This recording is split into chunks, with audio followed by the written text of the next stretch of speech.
Hello, everyone. I'm Linda Nickell, and welcome to the Happiness Hour. Our goal here is to help us all connect, inspire, and create. Every week, I invite a speaker to share their passion, creativity, and expertise in photography. You'll find a list of upcoming presentations on my website at lindanickell.com. Under Happiness Hour, you'll find the links to previous sessions on our YouTube channel. So please subscribe, like, and share. And if you'd like to join us live, just check out the schedule and tap on tonight's meeting. Erin Randall is here to keep me on track, and you'll find her at admaloracoaching.com. Say hello, Erin. Hello, Erin. Our guest tonight is Andrew Vaughan, a freelance video and filmmaker based in Houston. Andrew's work includes everything from doing portraits, fashion shoots, music videos, and even real estate property. So in tonight's presentation, Introduction to Premiere Pro for Beginners, Andrew will discuss the primary tools of Premiere Pro video editing software and introduce you to some creative techniques you can use as you develop your video skills. Welcome to the Happiness Hour, Andrew. And I have to say that your topic is something that pops up in quite a few of my conversations lately. Video editing is what everyone is moving towards. Almost everybody is jumping on the I gotta have a YouTube channel. And it's something that people like me are having to learn on the fly. So I want to thank you for being willing to come and do a presentation for us. So before you get started with your presentation, would you just introduce yourself and take a minute to tell us about your work and how you got started in video and filmmaking, and why you chose to use Premiere Pro versus all the other video editing software options that are available. Okay, so hello, thank you very much, Linda.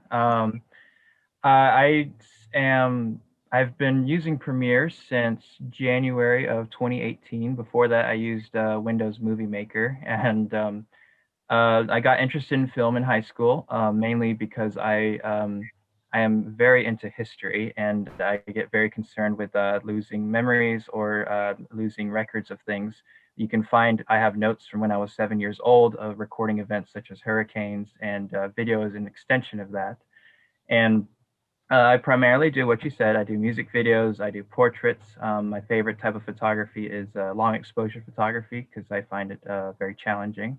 And videos wise, I'll do comedy shorts, music videos, commercials, real estate. And I've done a few fashion shows, not recently because of COVID, but I've worked, I believe, 3 or 4 fashion shows now in the city of Houston. So I use Premiere Pro mainly because I'm on a PC, and Windows PCs, Premiere Pro is the best program to use. Sony Vegas has gotten a bit outdated and behind other programs. There's no Final Cut for PC. And I really personally like DaVinci Resolve, but that has a tendency to crash on PCs. So if you have a Mac, if you have a MacBook or an iMac of any kind, you can try DaVinci Resolve. It's completely free, and I recommend giving it a shot. But for me personally, I just use Premiere Pro because it's the most reliable, and it's the software I've been using the longest. So okay. Would you like me to share my screen right now? Yeah, if you're ready to go into it. So this is Premiere Pro right here. To beginners, it's very intimidating at first because you're just given a lot of visual information. However, if you break it down into smaller tasks and understand that it's a bunch of very simple commands and functions that you just have to learn individually, then it becomes very easy to learn how to use. So if you, first I want to show you by importing footage into it, what everything means. And then after that, I can show you exactly what you can do while you're editing. So on your timeline right here, this is a sequence. So on your timeline right here, you have your video layers, which are listed, V1, 2, and 3, which are stacked on top of each other. I'm going to expand that so you can see. And you have the option to lock, so that will keep your layers from moving. And you have the option to visually mute a layer so it no longer becomes visible. On your audio options, you have M, S, and this microphone. M stands for mute the track, which mutes the sound. And then you have S, which I personally call solo because it will only play that audio track in the playback. And then you have this option right here to record voiceover. which is useful whenever you're doing something like a commercial. Your footage can be dropped into many different panels.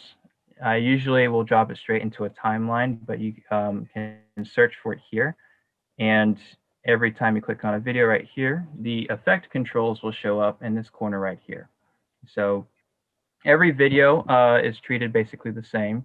You have controls for position, so you can move the X and the Y axes as you like for the video. And you have scale, which increases or decreases the size of the video. You have rotation, which does what it says, and it rotates the video as you like. And then you have things like opacity, which will change how visible the layer is. And you have your blend mode, which is very similar to Photoshop blending modes. For instance, multiply and screen, darkening blending modes and brightening blending modes, as well as some more creative ones like overlay, difference, exclusion. Those are all available to you as well. You also have the option to change the speed of the video. So you can right click on a video in question, and then you can hit this selection right here for speed and duration. And 100% means normal speed. If you increase the percentage, it will play back faster. 150% will make it go 1.5 times faster. 50% will make it go half as fast speed. You also have the option to reverse the speed so it goes backwards, and it will do that for the audio as well. Though usually if I reverse something, I take the audio out. If you want to take the audio out, you can either mute it here, or you can right click again, and you can hit Unlink right here, which allows you to detach the audio from the video as you so please. So it can be very difficult to figure out how everything works from the beginning because you're just given a whole lot of information to work with. However, if you break it down to small little tasks, kind of like working on a car, then you can gradually understand all the different tools at your disposal. So each video clip right here will have its effect controls listed, and the default is simply just the attributes of the video. And you can add effects by going to the effects tab right here and then searching for effects as you'd like. I'm going to do that later. I just want to show you that that's how it works. Effects are stacked right here below where it says panner and balance, and that allows you to manipulate the footage how you like. If we go back to the timeline right here, there's a few things to know. There's a function known as snapping. So snapping is where it will allow you to move footage and it will line up with each other automatically, as you can see here. So if I bring it about that much, it'll automatically line up. I'm going to reverse that real quick. If you turn it off, then it will freely move however you want it to.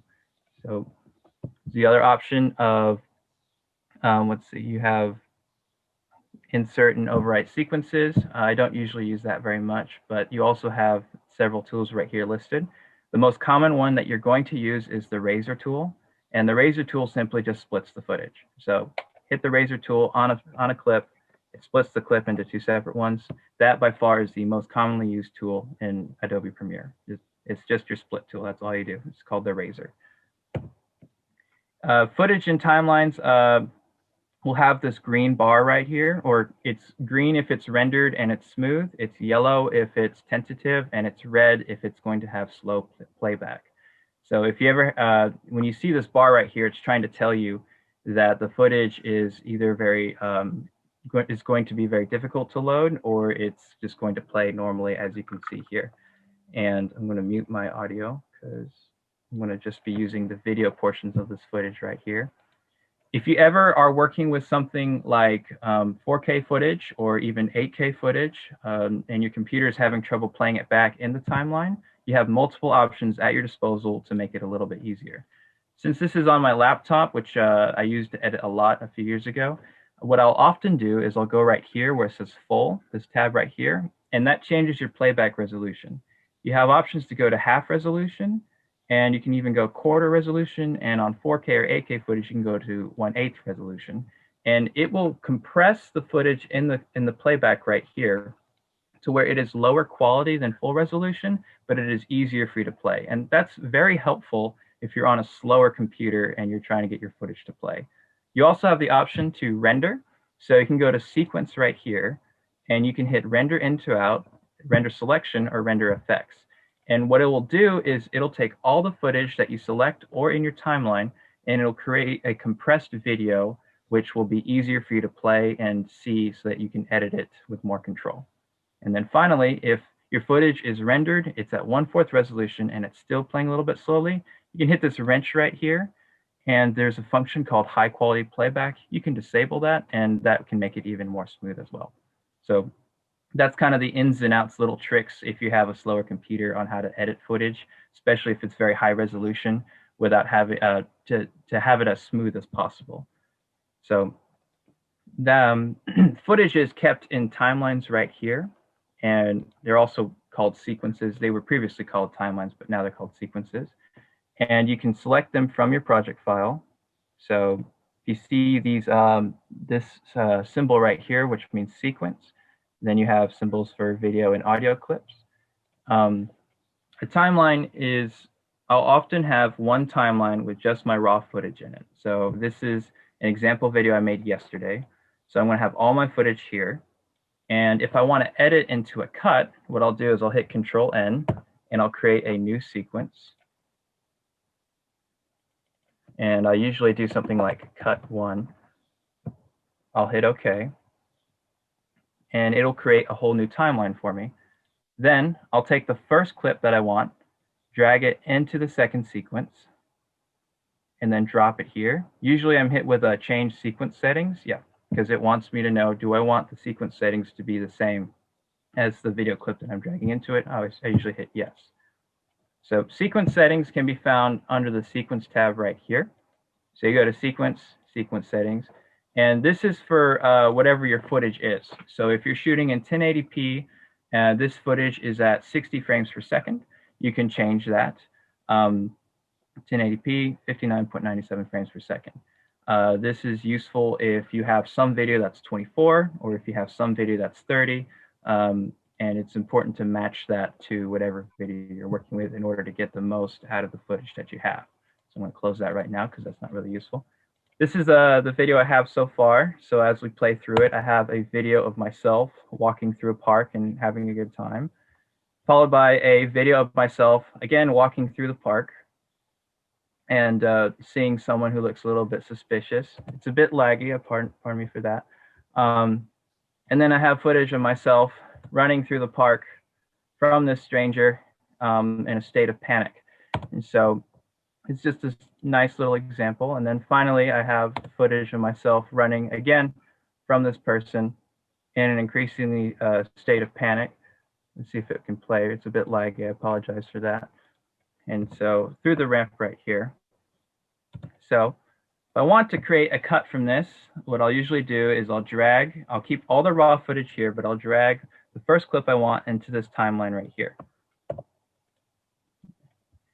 And then I'll usually zoom in to match the length of the footage. And then I can review the footage and see what I think of it so far. I'm going to mute it for the sake of audio quality. Cool. So it's not bad, but it's a little bit too long. So I can hit C on my computer to access the razor tool. And then I can cut the footage to make it a little bit smoother. And then I can hit right click. So there's an empty space. I hit right click, ripple delete, and that will snap the timeline together, make it a little bit easier. Then if I want to put the second clip, same deal as before, drag the second clip over into the first cut, bring it over here to the right, have lots of space, right click, ripple delete, bring it together, and it will go as a direct cut. Now, if I want to do something a little bit more fancy, I have the option to try a transition. So I can go to the effects tab right here. There's a video transitions list, and usually the one I use the most is dissolves. So you have options for cross dissolve, which is like a basic crossfade. You drag cross dissolve onto the timeline right here, bring it in. Insufficient, yeah, it will contain repeated frames. That usually means that, let's see, in this case right here, I need to cut the footage a little bit more so that the cross dissolve has more to work with. So I'll cut this footage at the end, cut this footage at the beginning, right click, ripple delete, drag cross dissolve onto the timeline right here, and you'll get a basic crossfade onto the next clip. You can right click on cross dissolve to set the duration if you want it to be a little bit slower. I personally like longer crossfades. I don't like super quick ones, so I usually will do something like 3 seconds. So 3 seconds as the duration, as so, and it'll create an even longer transition. It's a little bit laggy, apologize for that, no worries. I can take that out by just, hang on, Control Z. You're gonna hit Control Z a lot when you're editing on video. Select the cross dissolve, delete that, and then it will go away. Maybe I wanna do a dip to black, so I'll put this at the beginning of the timeline, and it'll dip in from black right here. So transitions are fairly useful. You can find them under video transitions in the effects tab. Dip to black and cross dissolve is the ones I use the most. You have other options too, such as page peel, slide, 3D motion. I don't particularly use those. Dissolve is the main transition that I use.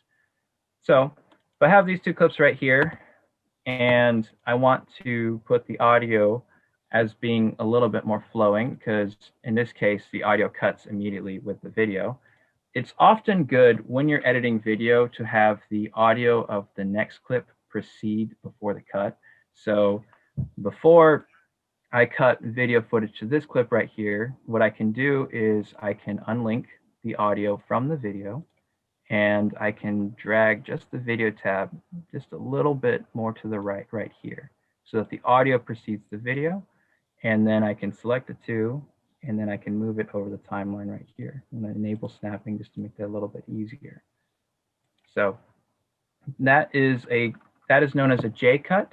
I can play it right here, and it's a bit laggy, but essentially what it's doing is it's a nice little trick to make your cuts a little bit more seamless, is to have the audio precede it.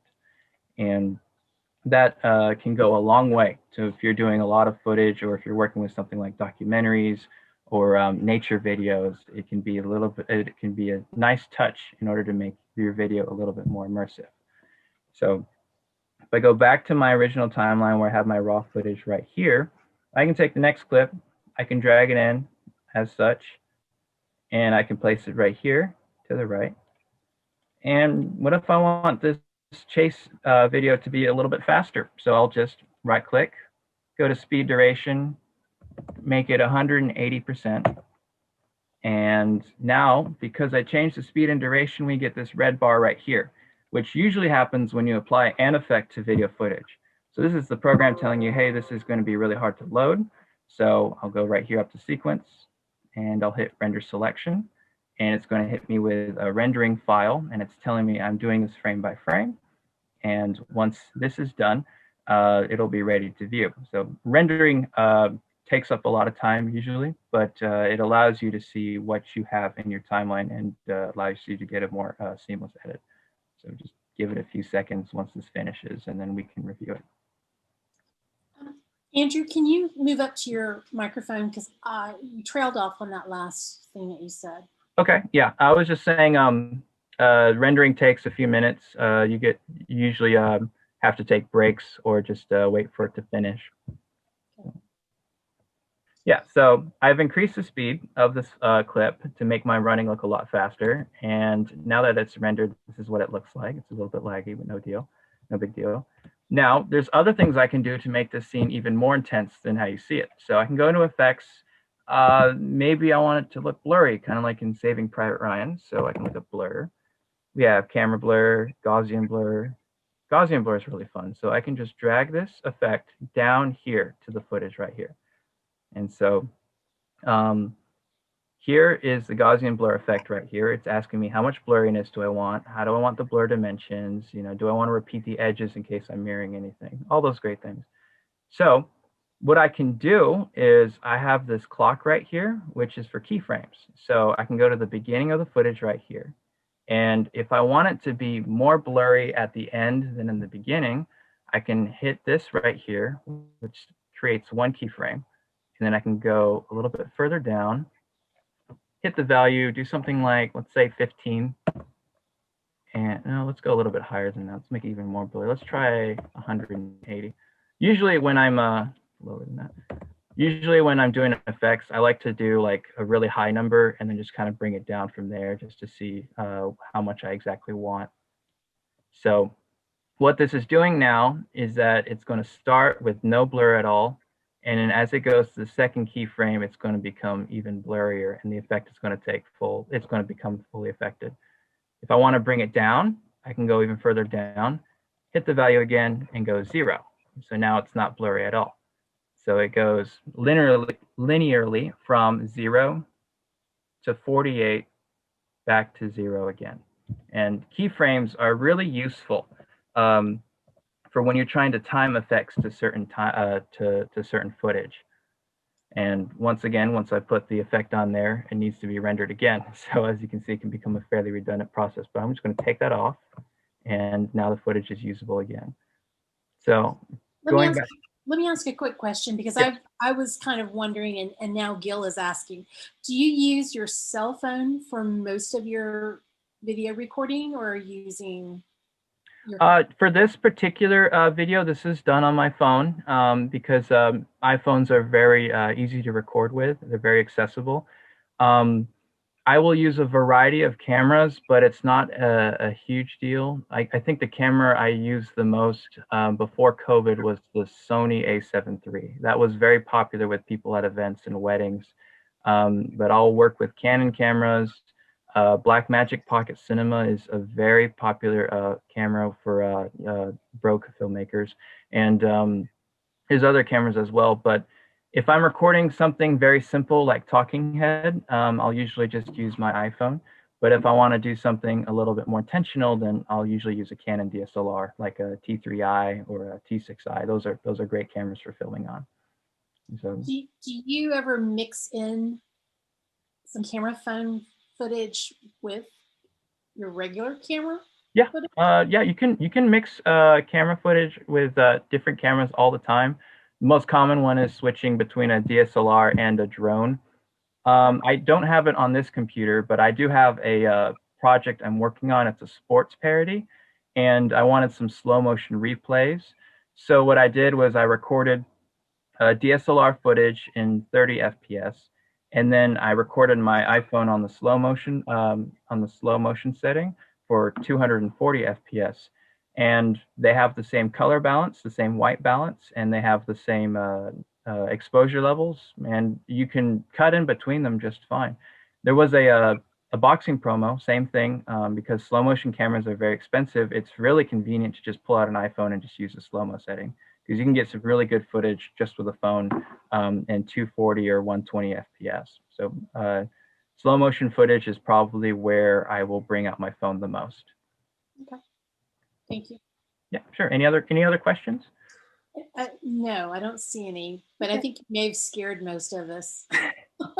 Sorry. This is good. This is really good.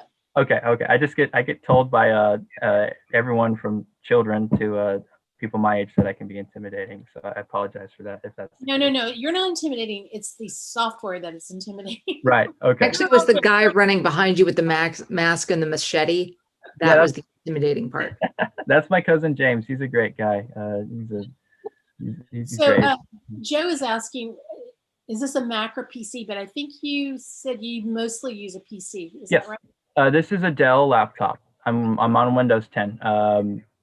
Premiere Pro will actually run a lot better on Macs than it does on PCs. Okay. So like they are the apps, all the Adobe apps are optimized for Macs. I'm just blown away by how much smoother everything is on a MacBook as opposed to a PC. But I am on a PC for this example. Okay. Yeah. All right. So there's one more thing, or there's a few more things I want to show you, but one thing I really want to show, which is a useful effect, is the effect known as masking. So I have this footage right here, and I'm going to bring it all the way over here to the next clip as such. Ripple delete right there to create to fill the gap. And as it loads, we have this footage right here. It's planted, and it's going to show me running across. Hang on. Let's see where that is. Yeah. So if you hit the left and right arrows, you will go frame by frame in your timeline. That's a very useful thing to do, because there are times when you need to edit like frame by frame and make sure you're getting the exact right moments. just a little heads up. So I'm hitting the left key on my computer. So I'm going to start right there, cut that footage with the razor tool, delete that, ripple delete to go back. And we have footage of me running across this platform, followed by the masked man running across right here. So if I want to make this chase scene a little bit more exciting, I can do some masking effect to make it look like he's a lot closer. So what I can do is I can take this footage right here, I can cut that, and I can bring this footage up right over here. And I can bring this footage, let's see, let me mute that as well, of the next guy running over right here. And what I can do here is that I can create a mask. There's 3 different options. You have an ellipse mask, a 4-point mask, or a Bezier mask. I'll just use the Bezier because you can just free draw. I go to where it says fit right here, and I'm going to go down to 50. No, I'm going to go even 10%. Let's just do 10%. And you can draw this mask right over here so that the video layer will only appear on that part of the frame. So I'm going to draw on the right side right here. This is typically where things kind of slow down program-wise. This can be pretty taxing on a computer. So just bear with me here. And so I'm going to disable this layer just to make it a little bit easier. And so now only this part is visible, and you have access to options right here. You can change the path of the mask. You can increase the feathering, so it's at 10, say maybe 25, just to make it a little bit easier. And then you can also expand it. But for the sake of this video, I'm just going to do path right here. So I'm going to create a keyframe, and there's him running. So I'm going to move over to this part right here, take the mask, see, move the points of the mask over here further to the right, follow him as he's running. And I'm just going to follow him as he goes over the platform. So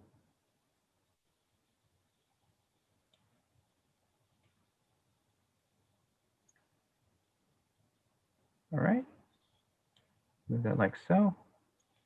And you can see the keyframes are appearing right here so that it knows that when that frame happens, it's going to be at that value. Move the mask even more, just completely cover the frame. Let's go to 25%. Make sure that it gets all of it. Perfect, okay. Someone's asking, for this section, is your camera on a tripod? Who's filming this? Yes. This is on a tripod. Most of the time, if you're doing a lot of effects, it's usually best to keep your camera planted. You can do handheld effects, but it can be a lot of work, and that's not something I really want to dive into for today, because that's stuff in After Effects, and that took me months to learn. But I will usually record effects-driven shots with a tripod just because it makes things a whole lot easier. Okay.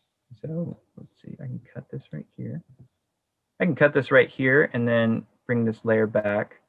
And I'm just going to bring this over here. And I want to render this selection to see how it looks. So I render the selection. Give it a minute or so.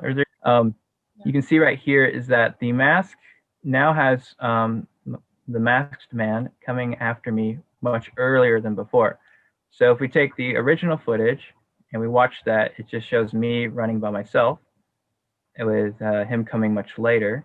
But with the mask, we can gradually show him coming much quicker, and that makes it a little bit more exciting. Masks are fairly useful in Premiere Pro for very many different reasons. The most common use I have for masks is simply erasing things from the frame that I don't want to see. This can be things like if you want to blur a license plate, for instance, you can go to the Project tab right here. There's this little sticky note that says New Item, and real quickly, we'll just do adjustment layer, and it matches the settings of the sequence. Drag adjustment layer. Adjustment layers are essentially just plain layers that you can put effects on, and it will affect the video as such. But I can put a blur effect on the adjustment layer, bring the blur to 50. Let's see. Yeah, and so now the whole layer is blurred. And if there's a license plate you don't want people to see it in your video, you can take the mask option. You can create an ellipse right here, and then you can just move that over whatever you want to blur. And then if you hit mask path, and as you go through the video, move the blur layer to wherever the license plate may be. And that's really useful if you're doing some sort of corporate video and you don't want to run into any legal trouble. Masks are also very useful for removing objects like gear. You can do it for dialogue scenes, but that's another topic essentially.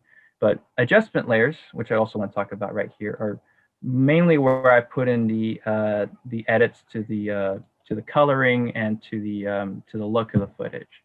So you can go to your adjustment layer right here, and if you want to color footage, there's two ways you can do it. So you can go to the effects tab and you can search Lumetri color.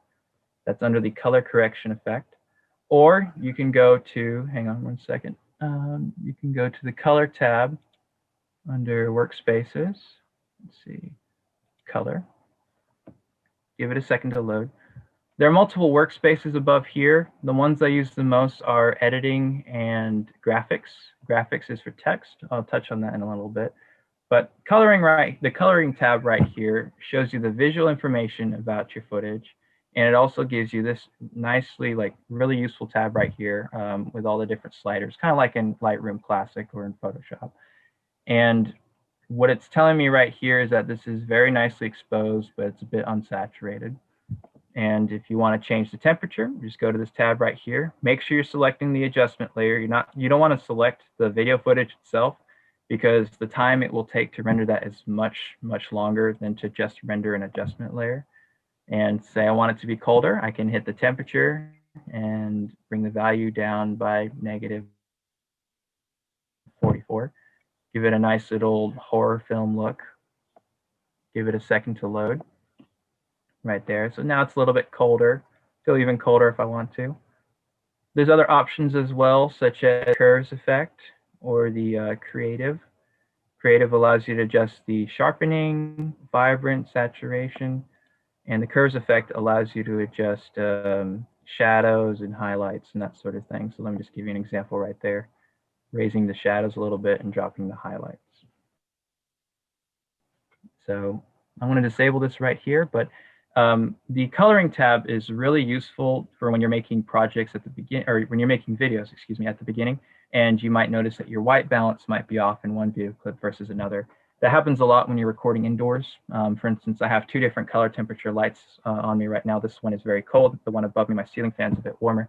So that's useful to know whenever you're doing things like interviews, or if you're doing something outside and the lighting changes because the sun's going down. That's very useful to see how you can change your white balance, or how you can make sure that the exposure is fairly consistent throughout your whole video. So another thing that you can try, this is one of my favorite effects in Premiere Pro. I'm going to pull out another clip right here. And I have this vertical phone video. Let me just drag this over here. I don't want to overwrite anything. I have this vertical phone video right here. So because it's vertical and I want it to match the frame, I'll just hit the rotation tool right here, 90 degrees. Notice how there's the clock right here isn't turned blue, it's not toggled. And for that reason, the rotation will stay 90 degrees the whole time through. But I have this footage right here of just me circling around these trees. And I'm just going to cut it right here. And there's an effect, one of my favorite effects in Premiere is the mirror effect. So you just drop it onto here or into here. I'm going to drop it into here. And it creates a mirror of your layer, and it will always put it to the right side right here on the very edge of the frame. So the mirror is currently sitting right here in its default state. And if you want to move it to the middle, you hit 540 on the x-axis. Let's see, yeah. Oh, I'm so sorry. It appears at the bottom edge, not the right edge. But the mirror effect is really fun for whenever you're shooting. If you want to shoot something and make it kaleidoscopic, that's one of the first effects I ever did in Premiere Pro, and that was when I was like really like, okay, this is really cool. I couldn't ever do this in Movie Maker, but see if I can play it right now. As you can see, it alters the footage in a very nice way. And this is one of many different stylized effects that you can find in Premiere Pro and that you can use for whatever you're trying to create. Oftentimes, whenever I'm doing a music video, you can find me at 2 in the morning just looking at a clip, and I'm just like, this is good, but I need to put an effect on it to make it look a little bit different. So I'll just go to Stylize, and I'll just apply.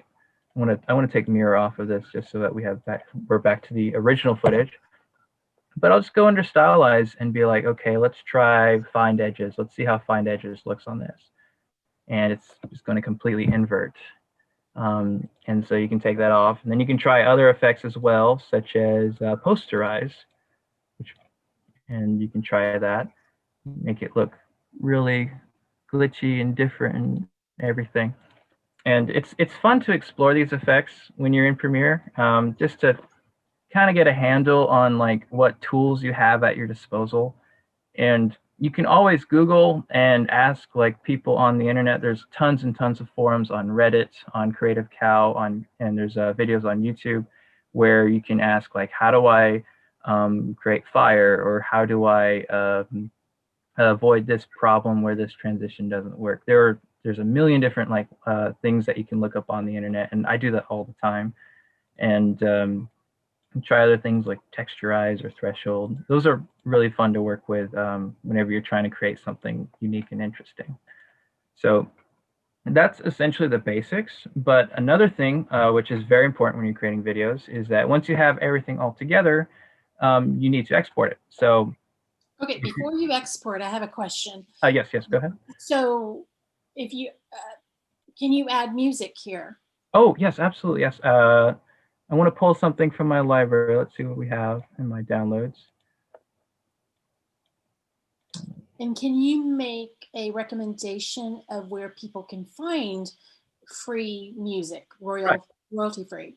Yes. So if you're looking for music for videos, the best place to go is definitely the YouTube Creator Sounds Library. So they will have tons and tons and tons and tons of royalty-free music that you can try, and you can add it and you can download it from YouTube. It's extremely useful. I used it all the time when I was starting out. If you're looking for sound effects, I highly recommend Splice. Splice is used by a lot of musicians, but we also found that for a lot of the short films I was making, we were finding really good sound effects through Splice. So I believe it's a subscription service that gets you a certain amount of credits, and it takes like 1 credit to download a sound effect or actual music itself. And it's super useful if you're trying to do something like fight scenes. I do a lot of fight scenes or chase scenes, or if you want fun sound effects like bells, whistles, that sort of thing. But if you want to add music, let's see what we have here. Orchestra hit. I want to go with this intro right here. So it's a dot wave. You just drag it onto your timeline right here, and music will appear as a green bar as such right here, and it will play out, and you can move it however you want. If the music is too loud, you can hit the right click right here, and you can go to audio gain. And audio gain, if you want it to get loud, or if you want it to get quieter, negative 25 decibels. If you want it to get louder, positive 15. So if you know me personally, I have a problem where I can talk a little bit too quietly. So often for my own talking head videos where I do behind the scenes videos, I'll usually raise up my audio by about 15 decibels or so. And when you hit I want to do quieter because this audio is already pretty loud, but you hit OK, it's going to render it out, and it's going to lower the audio for you so that it's much quieter than it was before. So if we zoom in by Alt and up on the scroll wheel, and then we expand this by hitting Alt again and going up on the scroll wheel, we can see that it's quieter than it did before. And there's also the option of this line right here. You can lower the volume. You can raise the volume up to 15, and then you can lower the volume all the way down to where it's completely muted. And then you can hit Control Z to cancel that. For audio transitions, you can go right here, and you have exponential fade, constant gain, constant power.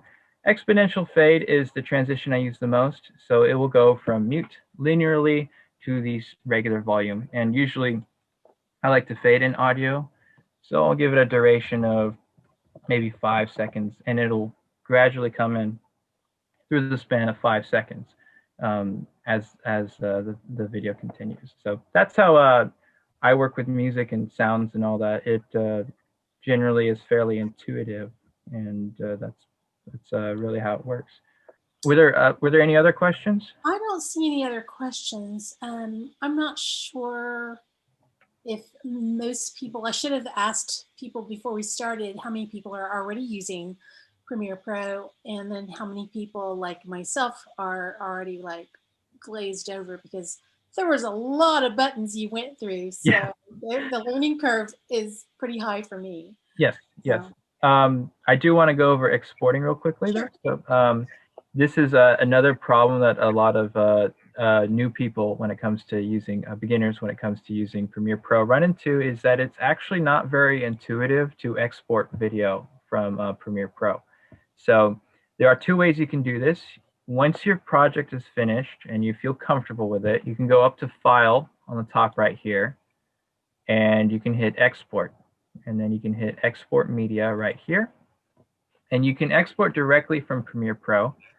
It's a bit slow. A 10-minute video of just phone footage at 1080p would take probably about 45 minutes to export, if I recall correctly.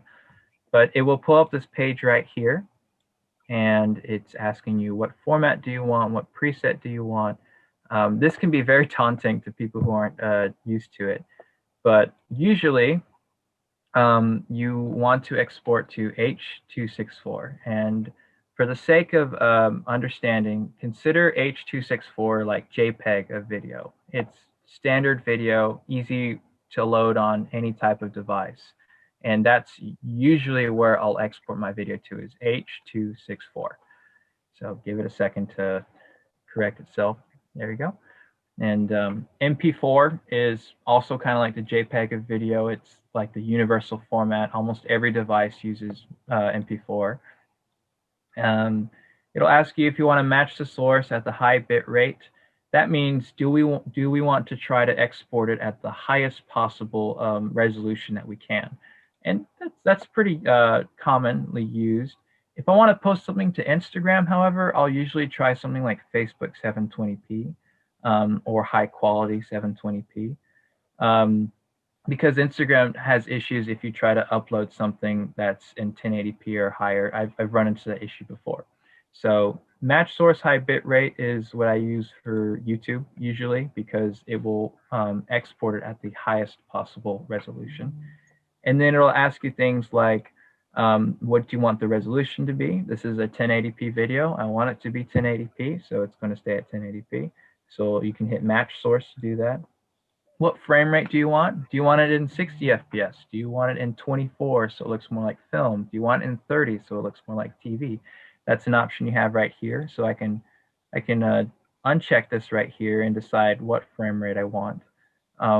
Usually 23.976 or 24 frames per second is the preferred frame rate for anything narrative driven. If you're doing something like a tutorial, if you're doing something like a talking head, 60 or 30 is fine. But if you're doing something like a short film, or if you want to do something cinematic, for whatever cinematic means, then 23.976 is the preferred frame rate. I'm just going to keep it as a source right here. That's pretty much it for exporting. So you can go over here. You can, it's a bit large right there. There we go. So you can hit Q or export, and when you hit export, it will start exporting the video, and it will end up wherever you decide it to be. You can change the output name if you want, and you can choose where it's exported to right here at this blue link. And usually it goes to your Premiere Pro file folder, and sometimes I will put it in the original, so I can go to desktop wherever I want and walk in the park, and then I can do something like first cut,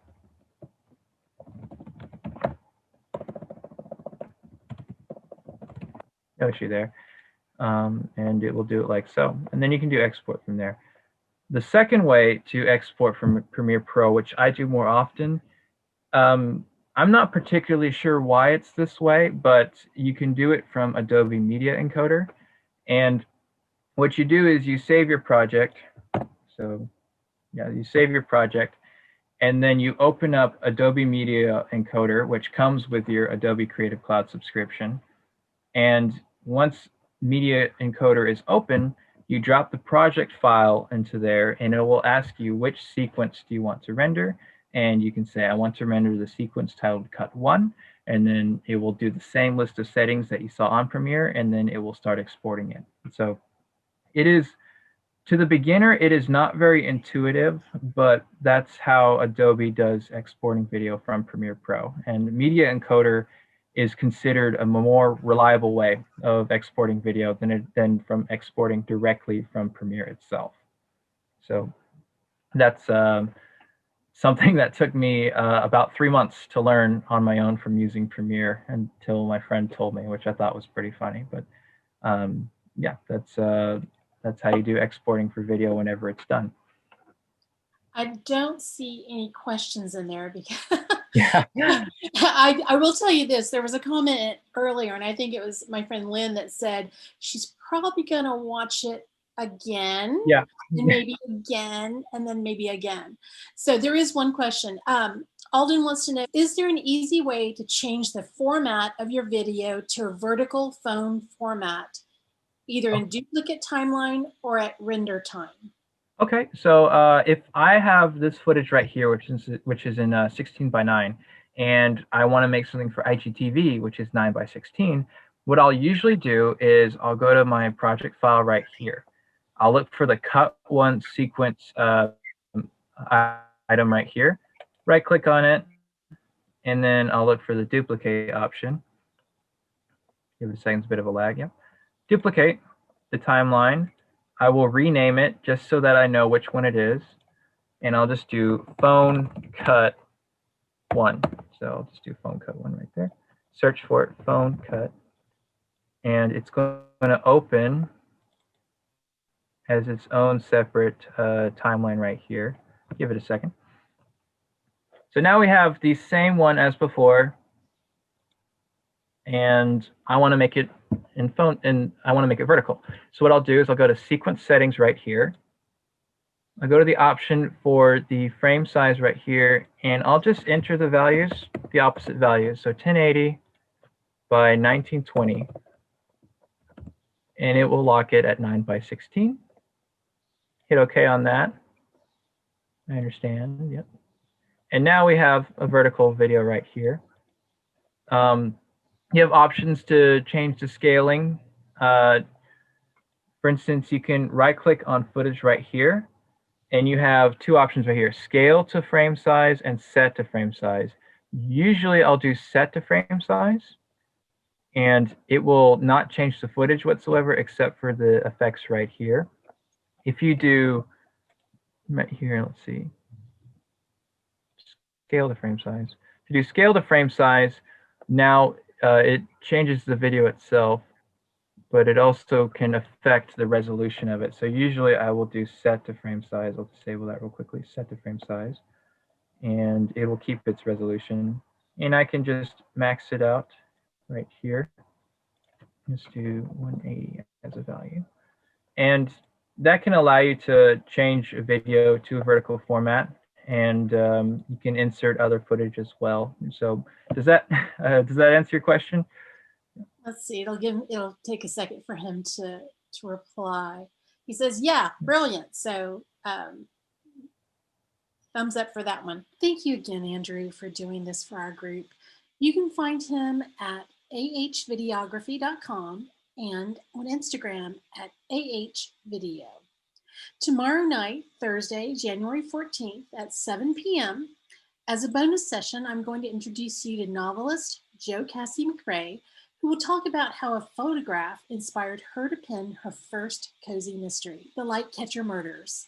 She'll discuss how writing, self-publishing, and working with a graphic designer on the book cover was an excellent opportunity to collaborate between different types of artists.